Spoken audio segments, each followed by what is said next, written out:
नमस्कार, जोहार। न्यूज 11 भारत देख रहे हैं आप। आपके साथ मैं हूं अभिषेक भारती। जो कहूंगा सच कहूंगा और डंके की चोट पर कहूंगा। भाई देखिए, कहते हैं कि पढ़ेगा इंडिया तभी बढ़ेगा इंडिया, कहते हैं ना। लेकिन मैं कहता हूं कि आखिर ऐसे पढ़ेगा इंडिया तो कैसे बढ़ेगा इंडिया। आप सोच रहे होंगे कि मैं क्या बात कर रहा हूं। मैं आज एक रजिस्ट्रार साहब की बात करूंगा। ना ना ना ना ना ना, वो रजिस्ट्रार नहीं जो जमीनों का निबंधन करते हैं। अमूमन आप यहां पर उन्हीं से जुड़े मुद्दे देखते हैं, लेकिन आज वो नहीं है। आज का मुद्दा एनआईटी के रजिस्ट्रार साहब से जुड़ा हुआ है, नीतीश कुमार राय।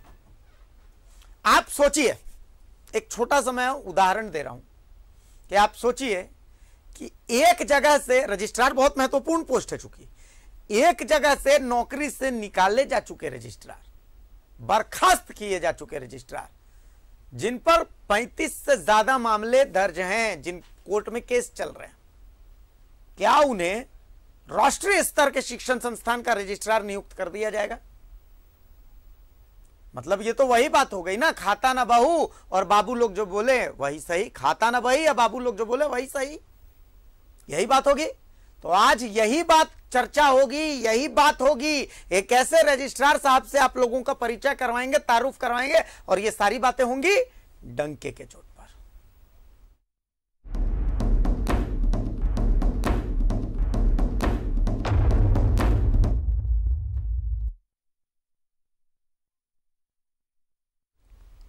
देखिए, एनआईटी यानी national institute of technology, Jharkhand के जमशेदपुर में भी किस्मत से एक राष्ट्रीय तकनीकी संस्थान है, और हम लोगों के लिए तो यह फक्र की बात है, गर्व की बात है। एनआईटी आप तो समझते ही होंगे भाई। अगर आपके घर में कोई बच्चा है, साइंस पढ़ता है, तो आप भी यही उम्मीद रखते हैं कि वो जेईई क्लियर करके एनआईटी का हिस्सा बने। क्यों? क्योंकि देश के सबसे प्रतिष्ठित संस्थानों में से एक है ये एनआईटी। इस संस्थान पर हमें गर्व है, इसलिए क्योंकि संस्थान देश के सबसे जबरदस्त, सबसे कुशल इंजीनियर तैयार करता है। लेकिन फिलहाल इस संस्थान का भविष्य अंधकार में है। अब आप सोच रहे होंगे मैं ऐसा क्यों कह रहा हूं। भाई देखिए, जिस संस्थान के रजिस्ट्रार गड़बड़ी करेंगे, सेटिंगबाज होंगे, तो उस संस्थान का भविष्य तो थोड़ा अंधकार में नजर आएगा ही। रजिस्ट्रार बहुत महत्वपूर्ण पोस्ट होती है। आप सोच रहे होंगे कि ऐसा क्यों? क्योंकि इस संस्थान के पास फिलहाल एक सेटिंगबाज रजिस्ट्रार है। सिर्फ सेटिंगबाज ना कहें, मैं तो कहता हूं जबरदस्त सेटिंगबाज। हम ऐसा क्यों कह रहे हैं? मैं पर्याप्त प्रूफ के साथ कह रहा हूं, और इस प्रूफ को समझने के लिए, हम ऐसा क्यों कह रहे हैं, इस बात को समझने के लिए आपको एक रिपोर्ट हम दिखाते हैं। पहले आप रिपोर्ट देख लीजिए, उसके बाद हम आगे की बातचीत करते हैं। दिखाइए ये रिपोर्ट। रजिस्ट्रार, जिस शब्द का मतलब गूगल पर सर्च करने पर क्या आता है, देख लीजिए। कॉलेज या विश्वविद्यालय का रजिस्ट्रार, कुल सचिव, छात्रों से संबंधित मामलों का प्रभारी अधिकारी। इतना समझ लीजिए कि बहुत महत्वपूर्ण पद है। अब आप अपने टीवी स्क्रीन पर इस शख्स को देख लीजिए। ये इनके राय हैं, एनआईटी जमशेदपुर में रजिस्ट्रार है। हम कुछ कहें, आप कुछ समझें, उससे पहले आप इनकी एनआईटी के लिए गाड़ी चलाने वाले एक शख्स से बातचीत सुन लीजिए। चलो ठीक है। नहीं तो गेम तो आप बढ़िया खेल रहे हो, तो 2-4 आदमी को और जो है ना। जी साहब, जैसे कल शाम को होगा। सुबह मेरे को ड्यूटी में बुलाया है सब। कल तो कल मेरे को बुलाया है सुबह, साहब बोले सुबह आ जाना। सुबह के लिए बोले हैं? जी साहब। हाँ, तो शाम को है 4 बजे से। अरे तो सुबह देख लेना, मतलब अगर होगा तो जो है। ठीक है, देख लेते हैं। तो बता देते हैं दूसरे को, संजय सिन्हा को बता देते, तो सुबह चले जाएगा, मैं दोपहर में आ जाऊंगा। हाँ, वो भी कर सकते हैं। एक बात कर लेते हैं साहब। हाँ, क्योंकि आप बढ़िया खेलते भी हो। वो साहब के चलो वहाँ बैठे थे, साहब डायरेक्टर साहब बोलो यार चलो वहाँ पे खेलना। बोलो ठीक। हाँ, साहब ही लेके गए थे साथ में। नहीं तो ठीक ही मतलब अच्छा खेलते हो आप तो। और वो जो है ना, मेरे ख्याल से कैंटीन में, जी साहब, लिकर आ गया है। आ गया है साहब। हाँ, आ गया है। वो इनको क्या नाम है, भीम जी की ड्यूटी तो शायद सुबह सुबह ही है ना? जी साहब, सुबह है। नहीं तो किसी को लगाते, ये पता करते ना कि है क्या क्या, अगर बियर वगैरह है क्या। हाँ साहब, हर क्वालिटी है साहब, हम गए थे कल। बियर है? जी साहब है। नहीं तो अगर बियर हो ना, जी साहब, और अगर मान लो कल मौका अगर लगता है, जी साहब, तो कल थोड़ी सोमवार की मेरा बुक है साहब, मेरे नंबर सिस्टम है, तो मेरा नंबर सोमवार की दिया। अच्छा, सोमवार को बुक है? जी साहब। हाँ तो सोमवार को अगर मिल जाएगा ना तो थोड़ा बियर ले लेना। ठीक है साहब। क्योंकि अपने वाले कार्ड पे तो जो है खत्म हो गया इस महीने का। मैं अपने वाला कार्ड से ले लेंगे साहब। हाँ तो अपने वाले से आप ले लेना। ठीक है साहब। और अगले महीने लेना वाला तो इससे ले लेना, मेरे वाले तो मैं ले लूंगा साहब। हाँ हाँ ले देंगे। ठीक है। तो हम लोग साहब बोल रहे थे साहब, हम लोग ड्राइव 4 ड्राइवर कम से कम अलग कर देते साहब, रिक्वेस्ट था। नहीं वो करवाता हूँ मैं, वो है, मैं वो मेरी दिमाग में है वो चीज। जी साहब। लेकिन उसका तरीका सोचना पड़ेगा ना। नहीं, जैसे दुबे सर है, पहले एक ड्राइवर था साहब चौहान, पहले वो भी था यहाँ पर, तो उसका पेमेंट नहीं बढ़ रहा था तो उस चलते छोड़ के चला गया था। अरे वही बोल रहा ना, उसका तरीका देखना पड़ेगा, वो प्रक्रिया में थोड़ा ले आना पड़ेगा उसको। जी साहब। करते हैं उसको कुछ ना कुछ। दुबे साहब हम लोग तो सब डायरेक्टर साहब सबके नॉलेज में रहे, हम लोग इधर साहब के पास ज्यादा इधर ड्यूटी करते रहते हैं, और उधर जाने के बाद साहब क्या है ना कि एजेंसी में फिर प्रॉब्लम हो जाएगा। नहीं नहीं, देखता हूँ मैं, देखता हूँ कैसे करते हैं इसको, किया जाएगा, कुछ ना कुछ तो करेंगे ही। एजेंसी में जाने में भी वैसे कोई प्रॉब्लम नहीं होगी, लेकिन वो अब मैं तरीका उसका खोज रहा हूँ। कम से कम 4 ड्राइवर कम से कम तो हम लोग से अलग हो जाते हैं ना, तो सर आप छत्र शहर में कम से कम ये था। और सही से राजवल्लभ सर कोशिश बहुत किया था, और डायरेक्टर साहब से भी मना नहीं था, लेकिन ये बीच में संजय सर टांग अड़ा देता था। ये बड़ा बदमाश है। बहुत बदमाश सब। चौधरी सर के उल्टा पलटा पढ़ा दिया, बीच में रजिस्ट्रार की ड्यूटी कर रहे थे, डायरेक्टर साहब अप्रूवल कर दिए थे, और चौधरी सर को उल्टा पलटा समझा के हम लोग को फाइल के उल्टा पलटा कर दिया। वो वाली फाइल में कुछ ऐसा है नहीं, मैंने पढ़ा था उस दिन। जी साहब। चलो फिर देखता हूँ मैं उसको एक बार। आप राजवल्लभ सर को बोलना कि मेरे से मिलें एक दिन। जी साहब। पुराना इसके बारे में जो भी है ना करस्पॉन्डेंस, उसको देख करके। ऑडियो से दो चीजें साफ। एक तो यह कि रजिस्ट्रार साहब को जबरदस्त तलब उठी है गला गीला करने की। दूसरा यह कि रजिस्ट्रार साहब सेटिंगबाज हैं, ड्राइवर साहब के लिए भी सेटिंग कर रहे हैं। चलिए छोड़िए, इतना दिमाग क्यों लगाना। अब जो आप अपने टीवी स्क्रीन पर देख रहे हैं ये उन मामलों का, या यूं कहें उन केसेस की लिस्ट है जो एनआईटी जमशेदपुर के रजिस्ट्रार इनके राय पर चल रहे हैं। जितनों में टिक लगे हैं सब उनके ऊपर चल रहे हैं। इतना ही नहीं, अब इस चिट्ठी को देख लीजिए। ये चिट्ठी उनकी बर्खास्तगी की है, यानी टर्मिनेशन। उन्हें ललित नारायण मिश्रा मिथिला यूनिवर्सिटी से टर्मिनेट कर दिया गया था। आखिर कैसे एक टर्मिनेटेड रजिस्ट्रार को एनआईटी का रजिस्ट्रार बना दिया गया, पता नहीं। खैर संभव है कोई नियम होगा, कोई कायदा होगा, कोई कानून होगा, या फिर किसी की कोई बपौती होगी। वैसे भी सिस्टम में कौन किससे पूछता है भला। लेकिन अब इन साहब को सुन लीजिए, यह अनुकंपा आश्रित संघर्ष समिति की ओर से सवाल पूछ रहे हैं। ये है एनआईटी जमशेदपुर में हम लोगों ने अनुकंपा आश्रितों के लिए उसकी समस्याओं की नौकरी को लेकर रजिस्ट्रार साहब से मिलने गए। उन्होंने साफ इनकार किया और बहुत बदतमीजी से पेश आया, और जिस पद पे वो हैं उनको उस पद का गरिमा को रखना चाहिए। यूनिवर्सिटी जो है आपका दरभंगा, हाँ ललित नारायण जो है, वहाँ से उनको टर्मिनेट किया गया है। उनके ऊपर जो है करीब 35 केस लगे हुए हैं। ऐसे रजिस्ट्रार को यहाँ पे पद पे मिला है, कहीं ना कहीं तो कुछ तथ्य को छिपाया गया है। अच्छा संस्था में जो स्टूडेंट वहाँ बच्चे पढ़ते हैं वहाँ पे इस तरह का बात कर रहे हैं, इस तरह का बात हो रही है। एक रजिस्ट्रार एक पद पे थे, जिम्मेदार पद पे हैं, इस तरह का बात उनको नहीं करना चाहिए। आज ऑडियो जो है पूरा वायरल हो चुका है, पूरे लोग सुन रहे हैं, तो बहुत दुख की बात। छोड़िए, इनको भी हम बहुत सीरियसली नहीं लेते, हम भी इनको भी नेग्लेक्ट कर देते हैं। अब आपको एक और ऑडियो सुनाते हैं। एनआईटी के रजिस्ट्रार साहब कैसे कर्मियों के अंदर माहौल सेट करते हैं, रौब झाड़ते हुए कि भाई देखो तुमको निकलवा देंगे, और उनको गधा कहते हैं। सुन लीजिए। कंपनी वाला आएगा, मैं उसको बता दूंगा कि भाई गारंटी नहीं है कि इन सबको रखना ही रखना है, कि अगर आप में से सारे के सारे नालायक हैं तो फिर भाई हम दूसरे आदमियों को रखेंगे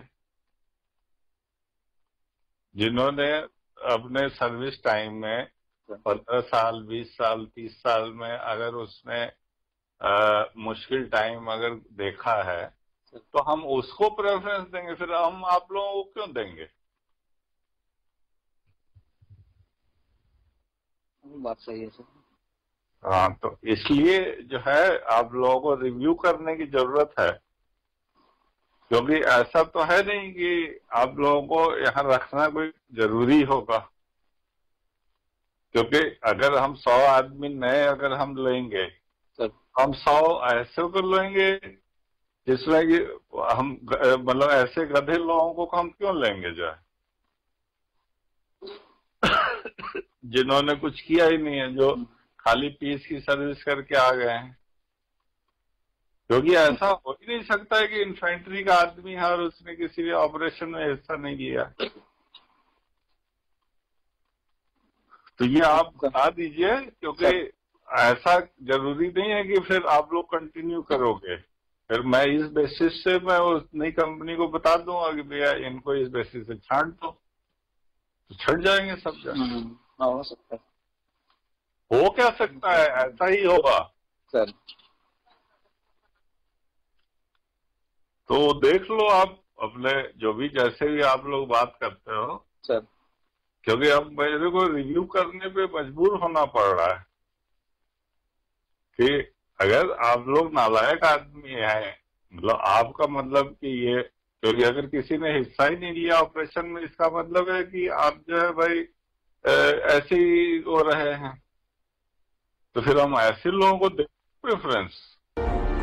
इतना ही नहीं, रजिस्ट्रार साहब ने तोते भी पाल रखे हैं। ये तोते कैसे सेटिंग करते हैं ये भी सुन लीजिए। नाइटी वाले के लिए पता करना था सर, तो क्या करना है? सैटरडे को ये है आपका ज्वाइनिंग कराएंगे, ठीक है? हाँ सर। अच्छा, और दूसरा चीज जो आपके नजर में उसको बता दीजिएगा। 2 चीज आपको हम बता देते हैं अभी खुल करके। हाँ बताइए। एक तो ज्वाइनिंग में 20,000 रुपया लगेगा। 20,000 सर? जी, ठीक है। और दूसरा कि जो आपको पेमेंट बताया गया है, हाँ, वो पेमेंट में वो उतना ही पेमेंट आपका होगा, ठीक है? बाकी जितना भी मान लीजिए 21,000 22,000 गया आपके अकाउंट में, हाँ, वो आपको निकाल के महीने का निकाल के वहीं पर जो जिसको बोला जाएगा उनको आप दे दीजिएगा कैश। मतलब सर क्या है पूरा सिस्टम? 20,000 देना पड़ेगा? जी। 20,000 क्या चीज का सर? 20,000 क्या चीज का नहीं पूछिए, ठीक है? हाँ, ये वहां पर देना पड़ रहा है, इसलिए सिक्योरिटी मनी समझिए, चाहे कुछ भी समझिए, और रिफंडेबल नहीं है। रिफंडेबल नहीं है। और फिर पेमेंट 22,000 आएगा? पेमेंट आपका 22, जितना मतलब आपको बोला गया, जैसे 18,000 आपका इन हैंड पेमेंट बोला गया सब कट कुट के सर, ठीक है सर, वो पेमेंट आपको चला जाएगा। हाँ, उसके ऊपर जो भी पेमेंट आपका आएगा वो निकाल करके वहां पर जो आदमी रहेंगे उनको दे देना है। अच्छा, इसमें पीएफ वगैरह ESI सब इंक्लूड है ना सर?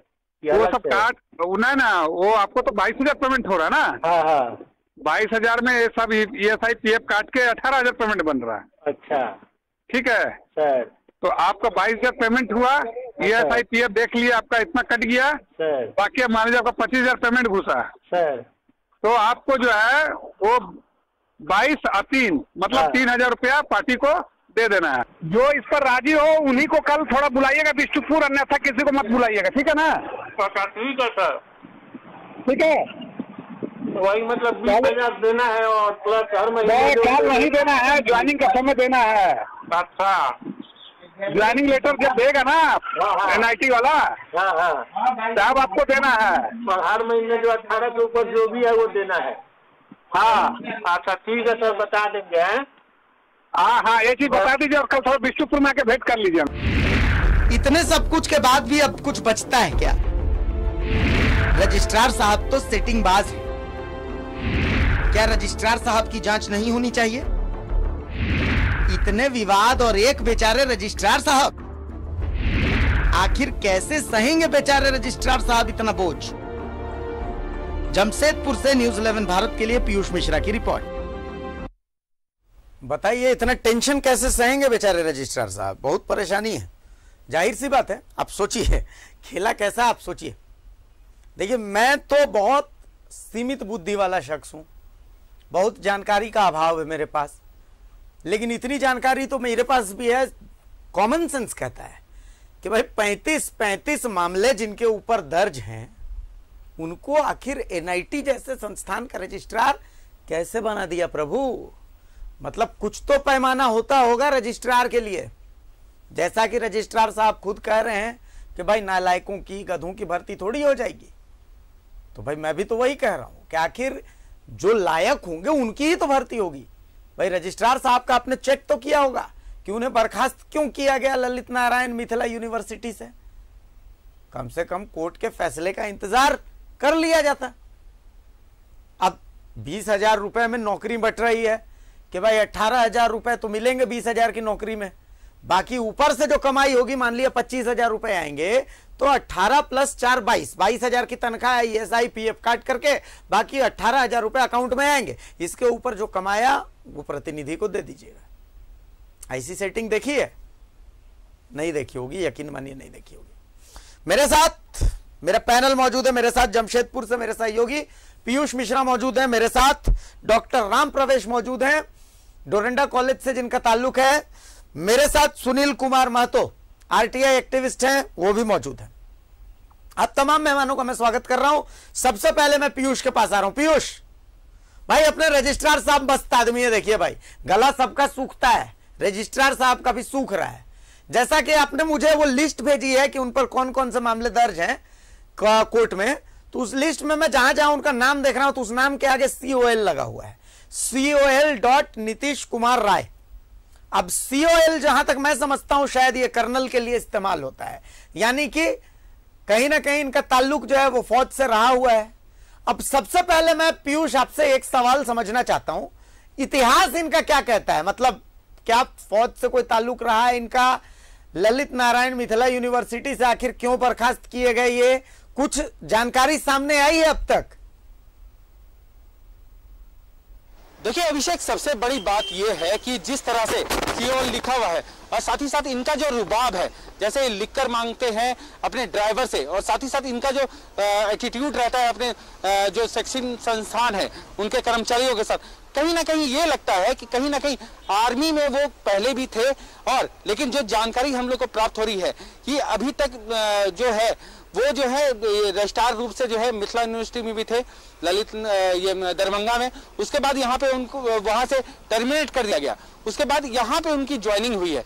तो अभी भी हम लोग जानकारी प्राप्त करने के में लगे हुए हैं कि आखिरकार इनका ताल्लुकात कहाँ से है, इनका घर कहाँ पे है। और दूसरी बात यह कि इससे पहले ललित नारायण यूनिवर्सिटी से पहले ये कहाँ कार्यरत थे। तो सारे मामलों में जो है हम लोग लगे हुए हैं कि आखिरकार इनकी ये आए कहाँ से हैं, क्योंकि जिस तरह से 35 केस जो है इनके ऊपर है। क्योंकि देखिए सर, हम भी आम आदमी हैं, मेरे ऊपर एक केस हो जाए तो मेरे को यानी कोई संस्था जो रखने से मना कर देगा। तो उनके ऊपर 35 ऐसे मामले हैं, ठीक है, और साथ ही साथ टर्मिनेट भी किया गया इनको, तब भी NIT जो है इनके ऊपर इनको जो है रख लिया।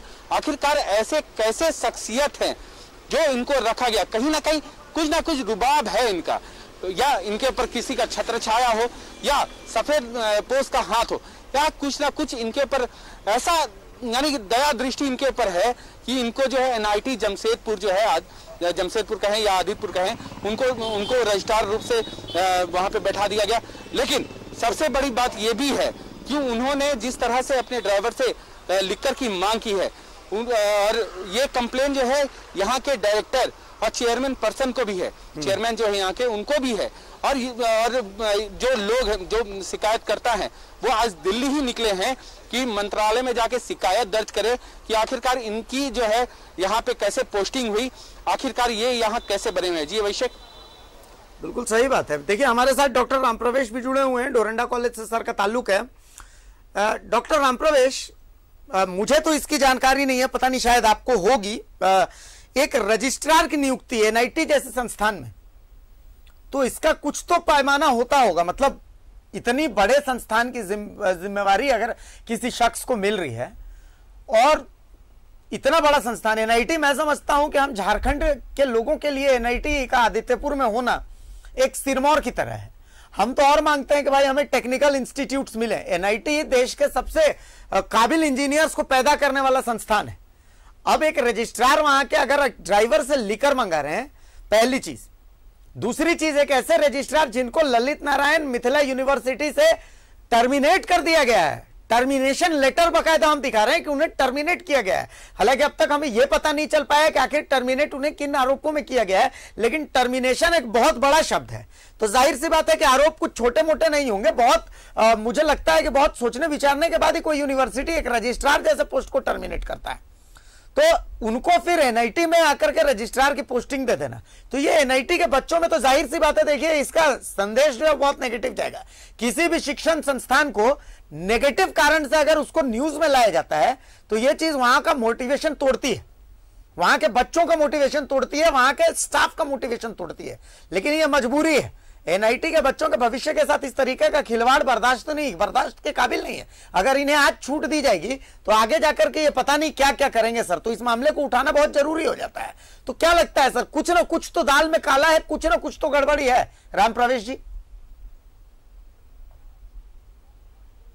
नहीं, देखिए आपने जो सवाल उठाया, ये सवाल तो अपने आप में इसको कहिए कि कई चीजों को समेटते हुए है। पहला सवाल तो यह है कि आपने जो अपॉइंटमेंट अथॉरिटी होती है, हर पोस्ट के लिए अपॉइंटमेंट अथॉरिटी होती है, उसके कायदे कानून होते हैं, उस कायदे कानून के साथ बहाल किए जाते हैं। अब ये जो बहाल हुए तो ये तो सीधा सवाल उठता है अपॉइंटमेंट अथॉरिटी पर कि आखिर बहाल इनको कैसे किया गया। तो मैं उन पर तो भी कुछ नहीं बोलूंगा, उस अथॉरिटी पर तो नहीं बोलूंगा। लेकिन आज जो व्यवस्था आपके जो उठ रहे हैं अपॉइंटमेंट को लेकर के या पेमेंट को लेकर के, तो ये हो क्यों रहा है? इसके जड़ में मैं समझता हूं कि सबसे बड़ा कारण है ये आज को जो संविदा, समाज में जो संविदा का भूत सवार हुआ है, जिस सेक्शन में चले जाइए संविदा पर बहाल कर लिए जाते हैं। अरे भाई, पोस्ट सैंक्शन क्यों किए जाते थे? सरकार पोस्ट सैंक्शन करती है, उसके लिए ग्रांट देती है, तो उसके लिए बहाली की प्रक्रिया होती है। तो आज वो हम क्यों छोड़ दिए? आज हम उसको पालन क्यों नहीं कर रहे हैं? जो भी अथॉरिटी जहां भी है, वो मान ली कहीं रजिस्ट्रार है, कोई प्रिंसिपल है, कोई वाइस चांसलर है, कोई और ऑफिस में है, इंचार्ज है, और वो जो चाहे बहाल कर लेता है। और बहाल करने के बाद क्या होती है, वो कुछ वर्षों के बाद प्रॉब्लम खड़ा होता है, घेराव होते हैं, प्रदर्शन होते हैं, मामला कोर्ट में जाता है, न्यायालयों का भी में केस बढ़ रहे हैं, उनका भी काम बढ़ रहा है। तो ये सारा सिस्टम जो है, सारे सिस्टम को पंगु बनाने की प्रक्रिया हो गई है। मैं इस तरह के ये जो बहाली हुई है, अब निश्चित रूप से जो अथॉरिटी है, और ये तो सरकार का चीज है, इसमें केंद्र और स्टेट दोनों की बात है। इसमें तो देखना चाहिए कि आखिर ये हुआ तो कैसे हुआ। ये आपने जो सवाल उठाया है, ये समाज के लिए, सिर्फ छात्र छात्राओं के लिए नहीं है, बल्कि समाज के लिए, आने वाले पीढ़ियों के लिए बहुत ही निहायत जरूरी चीज है। मैं समझता हूँ कि इस पर तो कुछ दिशा में जो प्रशासकीय कार्रवाई होनी चाहिए। बिल्कुल। सुनील कुमार महतो साहब, तमाम चीजें आप सुन रहे हैं, देख रहे हैं, क्या लग रहा है आपको? देखिए, ये आज हमारी जो व्यवस्था ध्वस्त हो गई है, इसका एक जीता जागता उदाहरण। जब इस तरह के सर्वोच्च पद जो सेटिंग और पैसों पे बिकने लगे, तो ऐसी सेटिंगबाज लोग आएंगे। और आज स्थिति ऐसी हो गई, ऐसे लोगों के खिलाफ आप शिकायत करने जाएंगे, जिसके यहाँ शिकायत करने जाएंगे तो आप एक शिकार लेके जाएंगे। वो कोई कार्रवाई नहीं करेगा, बल्कि इनसे जो है व्यवस्था कर लेगा। हाँ, बिल्कुल बिल्कुल। आप जिसके यहाँ शिकायत लेके जाएंगे वो उससे बड़ा चोर है। वो सही बात नीचे से ऊपर तक सबकी एक जो है वो साझेदारी है, भागीदारी है। और इसीलिए डॉक्टर राम प्रवेश ने सही बात कहा कि संविदा को क्यों लोग प्रश्रय दे रहे हैं, क्योंकि संविदा कर्मी पर लोगों को वो भयादोहन करेंगे, नौकरी से निकाल देंगे, और उनके रखने से लेकर के सैलरी तक। आप बिल्कुल, आप देखिए कि ऑडियो में ये कह रहे हैं कि भाई 20,000 रुपए तुम शुरुआत में दे दो, ठीक है, बिल्कुल, नौकरी लग गई, 18,000 रुपए तुम्हारी हर महीने की सैलरी पहुंच जाएगी तुम्हारे पास। इसके ऊपर का जो है, तुम जितने मेहनत करोगे, मतलब ऊपर का जो होगा, तुमने मेहनत करके मान लिया महीने का 25,000 रुपए कमाए, तो ये 3,000 रुपए, मतलब ये अनंत काल तक, जब तक वो आदमी नौकरी करता रहेगा, इनकी जेब भरती रहेगी। उनकी इच्छा पर, उन पर वो आश्रित है, वो नौकरी के लिए। जिस दिन उनकी नहीं सुना, वो नौकरी से आउट हो गया। अब आज झारखंड सरकार में भी देख लें, कितनी आउटसोर्सिंग कंपनियां आ गई हैं, लोगों को आउटसोर्सिंग पे रखा जा रहा है, संविदा पे रखा जा रहा है। सबके साथ यही है कि उनको 25,000 की सैलरी कागजों पे मिलती है, अकाउंट पे आते हैं, लेकिन उनको फिर वापस करने पड़ते हैं। ये परिपाटी हर जगह का सिस्टम यही है। तो यहाँ पे आज सिस्टम ध्वस्त होने का कारण यही है कि जो ऊपर में जो लोग बैठे हैं, वो पाक साफ नहीं है। एक इसको लेकर मैं छोटी सी कहानी सुनाता हूँ जिससे आपको समझ में आ जाएगा कि आज व्यवस्था क्या है। स्कूल में एक बच्चा बहुत ही उद्दंड था, शिक्षक चाह करके भी सुधार नहीं पा रहे थे। अच्छा। तो एक दिन वो बच्चा रास्ते में पेशाब करता हुआ जा रहा था, तो शिक्षक से रहा नहीं गया, सोचा कि अब तो मैं इसकी शिकायत इसके पिताजी से जाके करूंगा। बेचारे शिक्षक चले गए उसके पिताजी के यहाँ, घर गए तो देख रहे हैं उसका बाप जो है छत पे पेशाब कर रहा है। तो ये स्थिति है यहाँ पे। अब जिसके यहाँ शिकायत लेके जाएंगे वो उससे बड़ा चोर है। बहुत अच्छा उदाहरण दिया आपने, और सुन करके मतलब मुझे चुटकुले पर हंसी नहीं आ रही है, मुझे अपने सिस्टम पर हंसी सिस्टम पर हंसी आ रही है। सिस्टम पर हंसी ये आ रही है कि एक नेशनल चैनल पर बैठ करके, देखिए हम 4 लोग बैठे हुए हैं यहाँ पे, आप हैं, राम प्रवेश जी हैं, सुनील महतो जी हैं और पीयूष हैं मेरे सहयोगी, और उनके साथ 2-3 लोग हैं। लेकिन इतने लोग हैं, हमें यह पता नहीं है कि हमें किसके पास जाकर के फरियाद करनी है। इससे बड़ा सिस्टम का मजाक आप सोच सकते हैं। आज देखिए ये सीबीसी के ज्यूरिडिक्शन में जो है एनआईटी है, लेकिन आप वहाँ सीबीसी में देख लें, वहाँ पे 2-2 पोस्ट वैकेंट है वहाँ पे, और लोगों का विश्वास इन संस्थाओं से हट रहा है। उसका उदाहरण है, देखिए 2014 में 62,362 कंप्लेंट आए, 2016 में 49,847 कंप्लेंट आए और 2020 में 25,000। तो लोगों का विश्वास जी इन संस्थाओं पर घट रहा है। आज आप झारखंड में देख लें, राज्य सूचना आयोग पिछले 1.5 साल से डिफंक्ट है, वहां पे सूचना आयुक्त नहीं है, लोकायुक्त जो है 4 महीने से डिफंक्ट है, वहां पे डीएन उपाध्याय की मृत्यु के बाद वहां पे नियुक्ति हुई नहीं है। तो लोग शिकायत करने जाए कहाँ? वही तो मैं कह रहा हूँ। देखिए ना, हम 4 लोग हैं, अभी रजिस्ट्रार साहब ने गड़बड़ी की है, ठीक है, 1 मिनट के लिए हम मान लेते हैं कि भाई इन्होंने गड़बड़ी की है, ठीक है, हम कोई जज नहीं है, हम फैसला नहीं दे सकते, लेकिन जो दिल लग रहा है कि भाई शिकायत लेकर के जांच तो होनी चाहिए, लेकिन हम जांच के लिए जाएं किसके पास, किसको जाकर के बोले? सवाल यह उठता है। एक नेशनल चैनल पर हम बैठ करके प्राइम टाइम में डंके की चोट पर बात कर रहा हूं, लंबी लंबी मैं भी बोल रहा हूं, लंबी लंबी आप भी बोलेंगे, लेकिन सवाल है इसका असर क्या होगा? कोई है, कोई सुनने वाला है, कोई जांच करेगा? भाई रजिस्ट्रार साहब ने ऑडियो में उनका गला सूख रहा है, उन्होंने लिकर मंगवाई है, बच्चों पर क्या असर पड़ेगा? किसी को फर्क पड़ रहा है कि बच्चों पर क्या असर पड़ेगा? कोई देखने वाला है? सेंटर, राज्य, इतने सारे संस्थान हैं, पूरे का पूरा संवैधानिक ढांचा है। आज ही कोऑपरेटिव फेडरलिज्म की सारी बात कही जा रही थी, लेकिन मैं एक छोटा सा बात कह रहा हूं। रजिस्ट्रार एक इस संघीय ढांचे में बहुत छोटा सा पद होता है, एक एनआईटी का रजिस्ट्रार, लेकिन मैं कहता हूं वो आदमी खुलेआम गड़बड़ी कर रहा है। आखिर किस आधार पर नियुक्ति हुई? कोई है जवाब देने वाला? एनीबॉडी? कोई जवाब दे सकता है? कोई नहीं है जवाब देने वाला। मैं आप लोग तमाम मेहमान हमारे साथ बने रहे। पीयूष, आपके साथ भी मैं देख रहा हूं कि बहुत सारे लोग जुड़े हुए हैं, तमाम लोगों की प्रतिक्रिया लेंगे इस खबर पर और आगे भी हम तफसील से बातचीत करेंगे, लेकिन एक छोटे से ब्रेक का वक्त हो रहा है, डंके की चोट पर जारी रहेगा। बस छोटे से ब्रेक के बाद जल्द हाजिर होता है।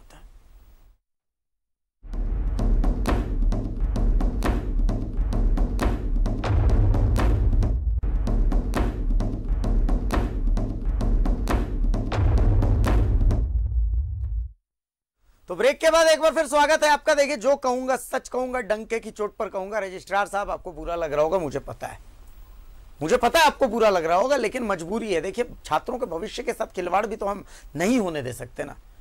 पीयूष मिश्रा मेरे सहयोगी जमशेदपुर से जुड़े हुए हैं। पीयूष, बड़ा अजीब सा बात है, बहुत अजीब सी बात है, लेकिन सबसे बड़ा सवाल, देखिए ब्रेक पर जाने से पहले हम जब सवाल खड़े कर रहे थे तो सवाल वही था कि भाई हम कर क्या सकते हैं? हमारा काम है खबर दिखा देना, हमने खबर दिखा दी, लेकिन सवाल है कि इस खबर पर एक्शन कौन लेगा? क्या कोई है जो एक्शन लेने वाला है? क्या लगता है कि इस मामले में कोई सुन रहा होगा धरती के किसी कोने में, पृथ्वी के किसी कोने में? जैसा कि हमारे गेस्ट सुनील महतो बता रहे हैं कि देखिए ये जो जांच करने वाले हैं उनके लिए एक शिकार है, उससे ज्यादा कुछ नहीं है, मामला सेटल हो जाएगा, कोई कार्रवाई वारवाई नाम की कोई चीज नहीं होगी। पीयूष, देखिए अभिषेक, सबसे बड़ी बात यह है कि जो शिकायत करता है, जिन्होंने ये मुद्दा हमारे पास न्यूज़ 11 को दिया है, वो सीधे आज जो हैं, आज ट्रेन पकड़ के दिल्ली जा रहे हैं। उनका साफ तौर पे ये कहना था कि मैं दिल्ली जाऊंगा, जो मंत्रालय है वहां पे शिकायत दर्ज करवाऊंगा और उनको ये कहूंगा कि अगर जल्द से जल्द इनको नहीं हटाया गया, क्योंकि उनके साथ भी बहुत गलत किया गया।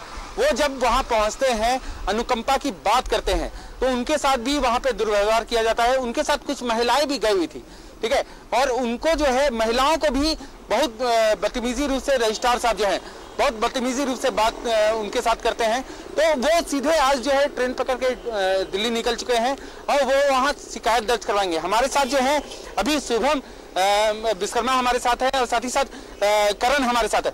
शुभम, ये एक चीज बताओ, जिस तरह से ऐसे संस्थानों के साथ, क्योंकि सबसे बड़ी संस्थान है, इंस्टीट्यूट की बात है, तो पूरे बिहार झारखंड या कहें पूरे देश में NIT जमशेदपुर जो है सर्वोपरि है, ठीक है, तो किस तरह से आप लेते हो? क्या ऐसे रजिस्ट्रार को यहाँ रहना चाहिए, क्या आप कहोगे? जी देखिए पीयूष जी, सबसे पहले तो मैं धन्यवाद देना चाहूँगा कि इस मुद्दे को गंभीरता से लेकर के न्यूज़ 11 ने प्रसारित किया है।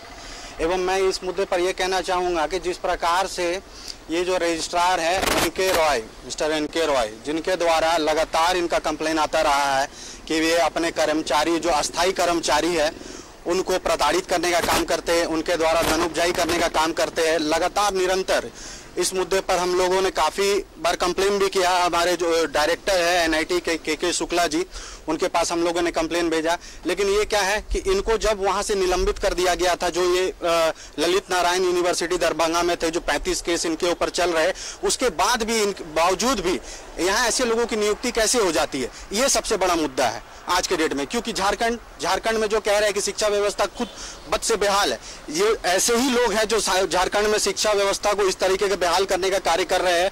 तथा अनुकंपा आश्रित संघर्ष समिति जो जिनके द्वारा चलाया जा रहा है, मैं उनका नाम नहीं लेना चाहूंगा, उनके साथ भी दुर्व्यवहार का कार्य किया जाता है निरंतर। और जबकि 2015 में अनुकंपा पर वहां नियुक्ति की गई है, लेकिन फिर भी झूठा आश्वासन दिया जाता है कि नहीं, यहाँ नियुक्ति नहीं की गई है।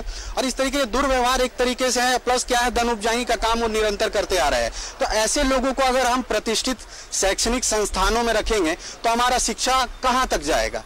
ये झारखंड का ये एक दुर्भाग्य ही समझिए कि इस तरीके के लोग आकर के शैक्षणिक संस्थानों पर बैठकर धनउपजाई कर रहे हैं और इन्हें रोकने वाला कोई नहीं। मैं माननीय कमल किशोर शुक्ला जी से अनुरोध करना चाहूंगा कि ऐसे लोगों पर त्वरित कार्रवाई करते हुए इनको तुरंत निलंबित किया जाए। एवं राज्य सरकार से भी मैं आग्रह करूंगा, माननीय मुख्यमंत्री से, कि ऐसे लोगों को चिन्हित कर इन्हें निलंबित किया जाए। क्योंकि ऐसे लोग समाज में ज्यादा दिन रहने पर ये क्या है, समाज को प्रताड़ित ही करते रहेंगे। और ये एक प्रतिष्ठित संस्थान है जिन्होंने काफी इंजीनियर, बड़े बड़े कंपनियों में काफी इंजीनियर यहाँ से रिक्रूट होकर जाते हैं। तो इन जैसे लोगों की यहाँ कोई जरूरत नहीं है। ये सिर्फ हम बताना चाहते हैं, समाज में ये एक मैसेज देना चाहते हैं। देखिए हमारे साथ करण जी भी हैं। करण जी, एक चीज ये बताइए कि ऐसे जो रजिस्ट्रार हैं अभी, ठीक है, क्या वो यहाँ पे रहना उनको जरूरी है? क्योंकि देखिए छात्र हित में आप लोग काम करते हैं, छात्रों के हक में आप काम करते हैं, तो आप छात्रों के हित में आप क्या बोलिएगा? देखिए इससे जमशेदपुर का नाम खराब हो रहा है, कॉलेज का नाम खराब हो रहा है। और जो NIT है, NIT कॉलेज के रजिस्ट्रार हैं NK राव जी, उनके बारे में पता चला है, जैसे हम लोग पता लगा है कि ये जितने भी टेम्पोररी स्टाफ है उनसे 20,000 रुपये मांगते हैं कि आपका नौकरी हम परमानेंट कर देंगे। प्लस उनके जो ड्राइवर हैं उसे दारू वगैरह का मतलब डिमांड करते हैं, प्लस गाली गलौज करते हैं अपने ड्राइवर के साथ, और भी जितने स्टाफ है टेम्पोररी उनके स्टाफ है। तो ये सब पता चलने के बाद, और इतने बड़े कॉलेज हैं, पूरा इंडिया में नाम है NIT कॉलेज का, इससे यही होना चाहिए कि कड़ी से कड़ी कार्रवाई जरूरी है रजिस्ट्रार साहब पे, NK राव पे। बहुत जल्दी, जितना जल्दी कार्रवाई हो उतना अच्छा रहेगा। NIT कॉलेज का चेयरमैन है, उनसे अनुरोध है, प्लस झारखंड का जो हमारे मुख्यमंत्री है माननीय हेमंत सोरेन जी, उनसे अनुरोध है कि जल्द से जल्द कार्रवाई किया जाए। और इतने अच्छे कॉलेज का नाम खराब हो रहा है, वहाँ पे अगर इतने बड़े पोस्ट में रहने के बावजूद ये ऐसा काम करते हैं, तो बाकी कॉलेज का जो छात्र है, स्टूडेंट है, उनके साथ मतलब क्या व्यवहार होता होगा? देखिए अभिषेक, सबसे बड़ी बात ये है कि जो आपके रजिस्ट्रार हैं उनके पर केस दर्ज होता है। 35 ऐसे मामले हैं जो अभी भी हाई कोर्ट में चल रहे हैं, और साथ ही साथ उनको टर्मिनेट कर दिया जाता है। तो वहाँ के जो छात्र हैं उन पे जो है क्या छवि उनके प्रति अब जो है, अब क्योंकि देखिए छात्रों को तो ये जानकारी नहीं होगी कि उनके ऊपर 35 मामले दर्ज हैं और साथ ही साथ उनको टर्मिनेट कर दिया गया। जैसे ही हम लोगों ने खबर चलाया, मेरे पास एक फोन कॉल भी आया था, ठीक है, उसमें साफ तौर पे ये कहा जा रहा था कि आखिरकार ये मामला क्या है, क्योंकि वहां के वो छात्र थे, इसीलिए उन्होंने हमसे पूछा कि मामला आखिरकार है क्या, क्यों इस तरह से खबरें चलाई जा रही है। उनको साफ तौर पे हमने बताया कि देखिए आपके रजिस्ट्रार हैं, 35 मामले उनके ऊपर दर्ज हैं, और उनको जो है यूनिवर्सिटी से टर्मिनेट भी किया गया। तो हम बिल्कुल उन छात्रों के लिए बिल्कुल पास आ रहा है। अगला जो मेरा सवाल है वो उन छात्रों से जुड़ा हुआ है। राम प्रवेश जी से मैं ये सवाल पूछना चाहूंगा। राम प्रवेश जी, देखिए मैं भी एक इंजीनियर रहा हूं, इंजीनियरिंग की पढ़ाई मैंने भी की है, तो एक रजिस्ट्रार की जिम्मेदारी मैं भी समझता हूं। जिस कॉलेज से मैंने इंजीनियरिंग की थी, तो एक रजिस्ट्रार की जिम्मेदारी क्या थी भाई? देखिए, हॉस्टल की सारी जिम्मेदारी, छात्रों की सारी जिम्मेदारी, छात्रों के सारे रिकॉर्ड्स, किसकी फीस माफ होनी चाहिए नहीं होनी चाहिए। मुझे याद है कि एक साल ऐसा था जब मैं फीस देने में सक्षम नहीं था, तो मुझे एप्लीकेशन लेकर के और रजिस्ट्रार के ही ऑफिस के चक्कर लगाने पड़े थे। तो रजिस्ट्रार की एक जिम्मेदारी बहुत महत्वपूर्ण होती है, जहां तक मैं समझ पा रहा हूं। तो क्या एनआईटी में भी रजिस्ट्रार की जिम्मेदारी तो वैसी ही होगी? अब जब इतनी महत्वपूर्ण जिम्मेदारी है, तो एक कॉलेज के रजिस्ट्रार पर जब इतने संगीन आरोप लग रहे हैं, तो ये मैसेज छात्रों के बीच में तो बहुत गलत जाएगा। बहुत जल्दी इसमें एक्शन की जरूरत तो है। राम प्रवेश जी। निश्चित रूप से ये छात्रों के बीच में क्या सोसाइटी में गलत मैसेज जाता है। ऐसा व्यक्ति जिस पर की सारी रिस्पॉन्सिबिलिटी जिसके ऊपर है, चाहे वो छात्रों की हो, कर्मचारियों की हो, चाहे शिक्षकों की हो, चाहे इंटायर कैंपस के डेवलपमेंट की बात हो, मेंटेनेंस की बात हो, तो वो व्यक्ति तो महत्वपूर्ण है ही। लेकिन मैं एक पक्ष की ओर आपको ध्यान दिलाना चाहूंगा कि जो भी व्यक्ति पद पर बैठा हुआ है, आज स्थिति क्या है? आज अपॉइंटमेंट हो नहीं रहे हैं, बहालियां हो नहीं रही हैं। अब एनआईटी जैसा इंस्टीट्यूशन जहां टेक्निकल स्टाफ की जरूरत होती है, हर जगह पर टेक्निकल स्टाफ चाहिए, ड्राइवर वगैरह और ये सब चीजें, तो मान लीजिए और बहुत छोटी चीजें हो जाती हैं। अब स्टाफ नहीं रहेगा, मान लीजिए कहीं कोई अगर प्रिंसिपल के यहाँ कोई स्टाफ नहीं है, तो स्टाफ की कमी से आखिर असर किस पर पड़ रहा है? तो छात्रों पर पड़ रहा है। पढ़ाई छात्रों की खराब हो रही है, तो वहां भी छात्र ही शिक्षा से डिप्राइव हो रहे हैं। तो वैसी स्थिति में जो कुर्सी पर बैठा हुआ आदमी है, वो करेगा क्या करेगा? तो उसके सामने जो रास्ता है वो तो करता है, लेकिन हाँ तब है वो निरंकुश, उसको कौन होने दे रहा है? वो निरंकुश क्यों हो जा रहा है? वो भ्रष्ट तरीके क्यों अपना रहा है? क्या उसका कोई कमांडिंग अधिकारी नहीं है? उसके ऊपर कोई ऐसा कोई बॉडी नहीं जो उसको कंट्रोल करता? कंट्रोलिंग अथॉरिटी तो कोई होगा। तो वो महोदय क्या करते हैं? तो ऐसी स्थिति में अगर आदमी कोई लाइन से बेलाइन हो रहा है, अब करप्ट प्रैक्टिस में डूबा हुआ है, तो निश्चित रूप से जांच होनी चाहिए और जांच होकर तुरंत कार्रवाई होनी चाहिए, जिससे कि ये जहर और समाज में न फैल सके। लेकिन दूसरी ओर जो स्थिति पड़ी हुई है, आप एक एनआईटी की बात जरूर कर रहे हैं, लेकिन मैं समझता हूं ऐसे आपको अनेक इंस्टीट्यूशन मिल जाएंगे जहां कमोबेश ऐसी स्थिति या तो पनप चुकी है या पनप रही है। इस अभी भी समय है कि जो हमारे प्रशासनिक व्यवस्था है या शैक्षिक व्यवस्था है, ये सारी चीज को जिनके ऊपर कंट्रोल की जिम्मा है, इस मामले के शिकायत करता है, जो इस मामले के शिकायत करता है संतोष जी हैं, तो वो हमारे साथ अभी फोन लाइन पर जुड़ चुके हैं।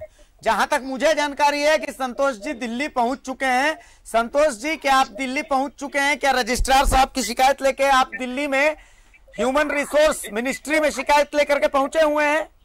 जी बिल्कुल बिल्कुल, मैं रास्ता में हूँ सर। मैं सुबह तक पहुंच जाऊंगा सर। अच्छा। और इसकी शिकायत जो है मिनिस्टर से करूंगा मैं कि इस तरह का जो रजिस्ट्रार है जो कि 35 केस उसके ऊपर लगे हुए हैं और दारू मंगवाते हैं फोन पर।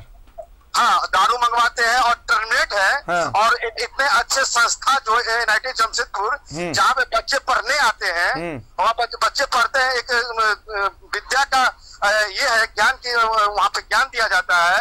और वहाँ पे इतने अच्छे रजिस्ट्रार जो है इस तरह का दारू की बात करते हैं। संतोष जी, एक बात जो हमें चूंकि थोड़ी सी मेरे रिसर्च कम रहेगी, तो इनको किस आरोप में टर्मिनेट किया गया था? क्या आपको इसकी कोई जानकारी है? ये राज्यपाल इनको टर्मिनेट किए हैं। राज्यपाल वहाँ के जो है ना, वहाँ के राज्यपाल जी ने टर्मिनेट किया हुआ है। अच्छा। ललित नारायण मिथिला यूनिवर्सिटी दरभंगा। अच्छा। ये वहाँ पे थे और वहाँ पे ना इनको टर्मिनेट किया गया है। क्योंकि मैं देख रहा हूं कि 35 केस है इनके ऊपर, मामला चल रहा है, तो इसका मतलब कि कोई छोटा मोटा तो गड़बड़ी नहीं होगी। टर्मिनेशन अगर हुआ है तो कोई बहुत बड़ा ही मामला रहा होगा, क्योंकि टर्मिनेशन तो राज्यपाल के स्तर से हुआ है। बिल्कुल बिल्कुल सर, बिल्कुल सर, क्योंकि 35 केस किसी के ऊपर रहना मतलब ये एक साबित करता है कि कहीं ना कहीं इसके ऊपर जो कुछ ना कुछ है। और ऐसे व्यक्ति को यहाँ रजिस्ट्रार बना दिया गया है। और यहाँ पे हम लोग जो अनुकंपा के आश्रितों को लेकर बात करने के लिए गए, तो हम लोग को जलील करने के काम किया, दुर्कारने का काम किया। बहुत ही गंदा बिहेव उन्होंने किया है। अच्छा। ऐसा रजिस्ट्रार मैंने एनआईटी जमशेदपुर में मैंने कभी नहीं देखा। ऐसे रजिस्ट्रार को जल्दी से जल्दी जो है मिनिस्टर जो है तुरंत तत्काल जो है इसे डिसमिस किया जाए, अविलंब इसको निकाला जाए, क्योंकि उसके बाद जो है जो भी प्रक्रिया हो बाद में प्रक्रिया होनी चाहिए। पहले दारू की बात करते हैं, ठेकेदारी की बात करते हैं, पैसे उगाए की बात करते हैं। ये आप ऑडियो में सुने होंगे कि सारा चीज जो है इनकी भाषा है, खुद बोल रहे हैं। हाँ बिल्कुल, मिलावट कहीं नहीं है ना। मैं जो ऑडियो सुन रहा था तो मेरे पास 3 ऑडियो थे। एक ऑडियो में तो ये अपने ड्राइवर से बात कर रहे हैं, एक ऑडियो में ये अपने कर्मचारी को कह रहे हैं कि भाई तुम नालायक हो, तुम गधे हो, गधो, ठीक है। और तीसरा ऑडियो में मैं देख रहा हूँ कि 2 लोगों की बातचीत है, 20,000 रुपए मांगे जा रहे हैं। तो ये एक आदमी तो वो है जो नौकरी करना चाहता है, इसमें दूसरा आदमी कौन है? क्या कोई मतलब इनका एजेंट वेजेंट टाइप का है? कौन है वो? हो सकता है, क्यों नहीं एजेंट हो सकते? जब इतनी बातें हो रही है तो एजेंट होगी, बिल्कुल होगी, बिल्कुल होगी एजेंट। चलिए ये एनआईटी को भेज देंगे। ऐसे रजिस्ट्रार जो है इन्हें बहुत ही जल्दी यहाँ से निकालना चाहिए। मैं यही लेकर जो है दिल्ली जा रहा हूँ, दिल्ली में बात करके इस समस्या का चलिए बहुत शुभकामनाएं आपको। हम चाहते हैं कि आप दिल्ली सकुशल पहुंचे और वहां जाकर के आप जिस मकसद से गए उस मकसद में कामयाब हो। बहुत शुक्रिया संतोष जी। मैं एक बार अब सुनील महतो साहब के पास आ रहा हूं। सुनील महतो जी, तमाम बातें अब सुन ली हमने। देखिए ये शिकायत करता है, फोन कॉल जो ऑडियो है वो भी सुन लिया। भाई हम तो उस ऑडियो की पुष्टि करते नहीं, हमारे पास खबर आई है, हम खबर दिखा दे रहे हैं, जो आरोप है वो आरोप भी दिखा दे रहे हैं।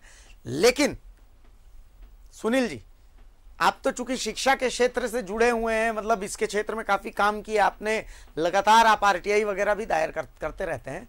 इस मामले में हम इतने पंगु क्यों हो जाते हैं? मतलब ऐसा यहां बैठ करके हमें ऐसा क्यों लग रहा है कि हम अभी भी मतलब हमारे पास कुछ नहीं, कोई शक्ति नहीं, हम कुछ कर ही नहीं सकते? बिल्कुल है कि मैंने शुरू में ही कहा कि जो शिखर में बैठे हुए जो लोग हैं, जो टॉप में बैठे हुए लोग हैं, अगर उनमें ईमानदारी आ जाए, वो चाहे कि हम व्यवस्था सुधारें तो जरूर सुधार सकते हैं। इस मामले में तो एक पीआईएल होनी चाहिए। पीआईएल पे हमको जाने की जरूरत ही क्यों पड़े? व्यवस्था जब बनी हुई है, 2005 में जब एक कानून आया, सूचना का अधिकार कानून, एक उम्मीद जगी कि पारदर्शिता आएगी, जो लोग गलत करने से डरेंगे। लेकिन ऊपर में जो बैठे लोग हैं उन्होंने इसको पंगु कर दिया। आज 15-16 सालों में ही देखिए सूचना का अधिकार कानून का क्या स्थिति हो गई है। तो जो संस्थाएं हैं उनको अगर आप पंगु बना के रखेंगे तो जनता आखिर जाएगी कहां? कोर्ट में लेकर जाएंगे मामले, कोर्ट में इतने मामले पेंडिंग है, इतने लंबित हैं, पेंडिंग है, कोर्ट भी बेचारा क्या करे, कितने मामलों को सुने। तो हर चीज में आप कोर्ट ही तो नहीं ले जा सकते ना। लेकिन तो यही है कि जो व्यवस्था है, तो व्यवस्था में जो लोग बैठे हुए हैं उनको इस पर संज्ञान लेना होगा। क्योंकि यह संस्थान राष्ट्रीय महत्व का है। 2007 में एक विशेष कानून बना करके 2007 में इनको इंस्टीट्यूट ऑफ नेशनल इंपोर्टेंस का दर्जा दिया गया। है, सही। तो अब जब शिकायतकर्ता मंत्रालय में गए हैं, शिकायत अगर पहुंचती है तो उनको इस मामले पर संज्ञान लेते हुए तुरंत कार्रवाई करनी चाहिए। राम प्रवेश जी ने सवाल सही उठाया कि जो अपॉइंटिंग अथॉरिटी है, कैसे उन्होंने इनको नियुक्त किया कि 35 केस इनके ऊपर जो मामले जो लंबित हैं और वो किसी दूसरे विश्वविद्यालय से टर्मिनेटेड हैं, उसके बावजूद भी ये नियुक्त हुए हैं। हाँ, तो टर्मिनेशन के बाद जब राज्यपाल आपको टर्मिनेट कर रहे हैं बॉस, तो इसके बाद तो सवाल ही नहीं उठता है कि नेशनल इंपोर्टेंस के एक इंस्टीट्यूट किसी प्राइवेट में होते तो बात समझ में आती। तो यही है कि जब पद सेटिंग और पैसों पे बिकने लगे तो ऐसे ही लोग आएंगे। तो फिर हम और आप यहाँ पे स्टूडियो में बैठ करके चर्चा करते रह जाएंगे, कोर्ट कचहरी और विभागों में शिकायत लेके दौड़ते रहेंगे, कुछ नहीं होने वाला है। इसलिए जो सत्ता पे जो लोग बैठे हैं, जो शिखर पे जो लोग बैठे हैं, उनको ईमानदार होना होगा और उनको व्यवस्था सुधारने के लिए। हाँ बिल्कुल। देखिए मेरे पैनल से मेरे मित्र कह रहे हैं कि जो नई नियुक्ति होती है तो भाई एक कैरेक्टर सर्टिफिकेट भी तो उसमें जारी होता है, आपको देना पड़ता है वो कैरेक्टर सर्टिफिकेट। वो कैरेक्टर सर्टिफिकेट अगर इन्होंने दिया होगा तो वो भी तो गलत ही दिया होगा, या फिर अगर सही दिया है तो फिर इनको नियुक्ति कैसे मिल गई, ये सवाल हो। तो जिन्होंने नियुक्ति दिया फिर मैं उन पर सवाल उठा रहा हूँ। एक चपरासी की नियुक्ति के लिए एफिडेविट देना पड़ता है कि मेरे पास मेरे खिलाफ कोई भी मामला कोई मामला नहीं है, लेकिन यहाँ पे तो रजिस्ट्रार की बात है जो चपरासी को नियुक्त करते हैं। बिल्कुल। पीयूष मेरे साथ हैं, देखिए उनके साथ कुछ युवा, मुझे लगता है कि ये छात्र नेता है। पीयूष, उनसे पूछिए कि ये खड़ा होकर के लाइव में ज्ञान देने के से तो चलिए बात ठीक है, समझ में आती है, लेकिन सवाल ये उठता है कि ये बिरसा के उलगुलान की धरती है। भाई ऐसे मामलों में अगर उलगुलान नहीं होगा तो कौन से मामलों पर उलगुलान होगा? आखिर काय की छात्र राजनीति है, आखिर काय के छात्र मुद्दे हैं? देखिए मेरे जो एंकर हैं उनका साफ तौर पे कहना ये है कि आप छात्र राजनीति आप करते हैं तो किस तरह से करते हैं। देखिए क्योंकि इतना बड़ा मुद्दा है, ठीक है, एनआईटी का मामला है, तो आपने राजनीति की, आपने बात की, आपने वहां तक बात पहुंचाया, तो क्या उसमें संज्ञान लिया गया कि क्या उसमें उसके बाद क्या मामला हुआ? अभी तक उसमें कोई खासा कार्रवाई नहीं है पीयूष जी। जैसा कि हम लोगों ने इस मुद्दे को उठाया है क्योंकि छात्र हित में ही ये एक आंदोलन रहेगा और जिस प्रकार से लोग उसको नेग्लिजेंसी कर रहे हैं, उसको कर रहे हैं, वो नहीं होना चाहिए। क्योंकि ऐसे लोग ही जो है, जो दीमक के तरह हमारे शैक्षणिक संस्थानों को चाट कर रख दिए है, जिस कारण से किसी भी शैक्षणिक संस्थानों, चाहे वो किसी भी यूनिवर्सिटी का मामला हो, लेकिन जब वो चिन्हित हो जाते हैं, चिन्हित होने के बावजूद जब उनके ऊपर कोई कार्रवाई नहीं होती है, तो सब दुख नहीं लगता है हमें कि इतना प्रयासरत होने के बावजूद उनके ऊपर कार्रवाई नहीं हो रही है। लेकिन मैं धन्यवाद देना चाहता हूं न्यूज़ 11 को, उन्होंने इस मामले को गंभीरता से लेते हुए इसे प्रसारित किया है एवं जन जन तक पहुंचाया है। देखिए शुभम जी, एक राज्यपाल जो है उनको टर्मिनेट करने की बात कहती, क्योंकि बिहार की राज्यपाल, वहां पे बिहार में जो राज्यपाल है उन्होंने टर्मिनेट इनको किया था, उसके बाद झारखंड में आके उनको यहाँ पे पद पे दे दिया जाता है, तो कितनी गंभीर बात है ये सबसे बड़ी चीज आप ये देखिए कि भ्रष्टाचार की शुरुआत में उनको यहाँ नियुक्त नहीं किया जा सकता है। जब उन्हें वहां से निलंबित किया गया राज्यपाल द्वारा, ये आपका ललित नारायण यूनिवर्सिटी से, और 35 मामले उनके ऊपर में चल रहे हैं, तो यही सबसे बड़ा उनके ऊपर में मुद्दा होता है कि 35 मामले चलने के बावजूद भी उनको यहाँ नियुक्त किया जाता है एवं उनके द्वारा अपने ही अस्थायी कर्मचारियों को झूठा दिलासा देकर उनसे धन उपजाई का कार्य किया जा रहा है। लेकिन वहाँ के लोग, वहाँ के जो पदाधिकारी, भैया मैं तो इतनी सी बात कह रहा हूँ, सुनिए ना पीयूष भाई, मैं तो इतनी सी बात देखिए कह रहा हूं, बहुत छोटी सी बात मैं कह रहा हूं कि छात्रों की जो राजनीति होती है ना, छात्रों की जो राजनीति होती है वो ऐसे ही मुद्दों पर होनी चाहिए, इन मुद्दों को ही पकड़ना चाहिए, क्योंकि भविष्य की बात है भाई। देखिए छात्र नेता कोई बनता है ना, तो ये खाकी खादी का कुर्ता पैजामा और सफेद स्पोर्ट्स शू पहनने के लिए नहीं बनता है। छात्र राजनीति ऐसे मुद्दों को उठाने के लिए होती है। इन मुद्दों को अगर छात्र नेता नहीं उठाएंगे, ठीक है सियासतदान बड़े बड़े जो नेता मंत्री विधायक हैं तो चलिए मैं मान लेता हूं कि ये लोग इस मुद्दे को नहीं पकड़ रहे, लेकिन आप तो छात्र नेता हैं गुरु, ये आपके लिए मुद्दा है, इन मुद्दों को पकड़िए। परीक्षा कैंसिल करवाना और परीक्षा करवाना और कॉलेज में घुस करके शिक्षकों से बदतमीजी करना छात्र नेताओं का काम नहीं है। छात्र नेताओं का काम यही है, जहां पर छात्रों के साथ गलत हो रहा है, जहां पर छात्रों का हकमारी हो रही है, या फिर जहां पर किसी छात्र संस्थान में गलत हो रहा, भ्रष्टाचार हो रहा, उन मुद्दों को पकड़ना। राम प्रवेश जी मेरी बात से एकदम इत्तेफाक रखेंगे, इस मुद्दे को छात्रों के द्वारा ही आगे लाया जाना चाहिए। राम प्रवेश जी। हाँ बिल्कुल, आपका कहना बिल्कुल सही है, और मैं तो समझता हूँ कि आपने तो बहुत कुछ ज्यादा इसको, मैं छात्रों से मुद्दा तो अभी छात्र संघों की बात नहीं थी, लेकिन आपने जो उठाया है तो मैं भी ये कहना चाहता हूँ कि छात्र भी, आप देख रहे हो कि छात्र जो आजकल छात्र यूनियन है वो भी कुछ, उनका भी कुछ रास्ता जो है भटक सा गया लगता है। क्योंकि पहले जो छात्र संघ हुआ करते थे वो किसी राजनीतिक दल के इशारे पर नहीं चला करते थे, लेकिन आजकल अधिकांश छात्र संघ ऐसे आपको मिलेंगे जो राजनीतिक पार्टियों के इशारे पर चलते हैं। तो वैसी स्थिति में आप कितना उम्मीद कर पाएंगे और हम आप कितना सोच पाएंगे, उम्मीद कर पाएंगे, इसके कहना मुश्किल हो जाता है। लेकिन हाँ, छात्र तो भविष्य है ही, और छात्र ही उनका भविष्य है, और छात्र का ही भविष्य है, और छात्र ही भविष्य सुधारेंगे। इसलिए छात्रों को तो जागरूक होना ही पड़ेगा अपने हक के लिए, अधिकार के लिए, क्योंकि ये सब जो विषय आ रहे हैं ना, ये पूरा समाज और व्यवस्था पर चोट कर रहे हैं। एकदम सही बात। अब देखिए, अब रिकॉर्डेड चीज है, जो मान लीजिए जो केसेज हुए हैं, टर्मिनेशन हुआ है, तो ये रिकॉर्डेड चीज है, इसमें प्रमाण की क्या आवश्यकता है साहब? तो रिकॉर्ड ही मिल जाएगा आपको, फिर इसको लेकर हमको डिस्कस क्या करना है? सुनील कुमार महतो जी कुछ कहना चाहेंगे? फाइनल कमेंट 1 मिनट है सर हमारे पास। छात्र राजनीति तो आपने सही बात उठाया कि छात्रों को इस पर तो आंदोलन करना चाहिए, क्योंकि मेरी पृष्ठभूमि छात्र आंदोलन की रही है। डॉक्टर राम प्रवेश भी उसमें डोरंडा कॉलेज के प्रिंसिपल हुआ करते थे, जानते हैं कि यूनिवर्सिटी में हम लोग मुद्दों को तकनीकी रूप से पकड़ करके और समाधान तक हम लोग लेकर के गए हैं। तो इसमें चूंकि फैक्ट्स हैं कि 35 मामले उनके ऊपर दर्ज हैं, तो आपराधिक मामले यदि दर्ज हैं तो उनको इस पद पर बने रहने का कोई हक नहीं है। और इसमें अगर कोई आंदोलन छात्रों की ओर से नहीं होता है, छात्र नेताओं की ओर से नहीं होता है, तो ये उनकी कमजोरी है। अच्छा, एक आरटीआई एक्टिविस्ट के नाते मतलब क्या आप भी इसमें हस्तक्षेप करेंगे सुनील कुमार महतो साहब? देखिए, यहाँ पे मैं ही क्या, झारखंड राज्य में ओर से बहुत सारे आरटीआई एक्टिविस्ट हैं। बात यह है कि अकेला कितना करे, लेकिन हम लोग जहां भी इस तरह के मामले संज्ञान में आते हैं हम लोग कोशिश करते हैं। चलिए, बहुत शुक्रिया सुनील कुमार महतो साहब, बहुत शुक्रिया डॉक्टर राम प्रवेश, और बहुत शुक्रिया पीयूष भाई आपका और आपके साथ जो लोग मौजूद हैं उनका। भाई देखिए, मुझे तो दुष्यंत की वो कविता याद आ रही है कि हो गई है पीर पर्वत सी पिघलनी चाहिए, इस हिमालय से कोई गंगा निकलनी चाहिए, मकसद नहीं है मेरा हंगामा खड़ा करना, चाहत यही है कि ये सूरत बदलनी चाहिए। जो गलत है तो उसे मैं गलत कह रहा हूं और डंके की चोट पर कह रहा हूं।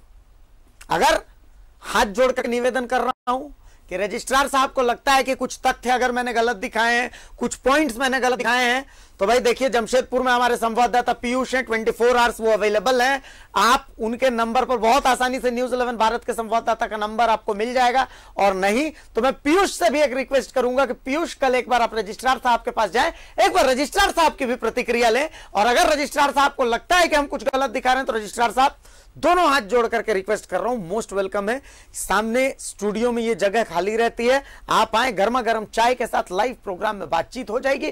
कुछ जो गलतियां हैं, जो कुछ गलत फहमियां हैं, वो गलत फहमियां भी साफ हो जाएंगी। तमाम मेहमानों का बहुत शुक्रिया, आगे भी ऐसे मुद्दों को हम उठाते रहेंगे। और याद रखिएगा, जब तक तोड़ेंगे नहीं तब तक छोड़ेंगे नहीं। नमस्कार, जोहार।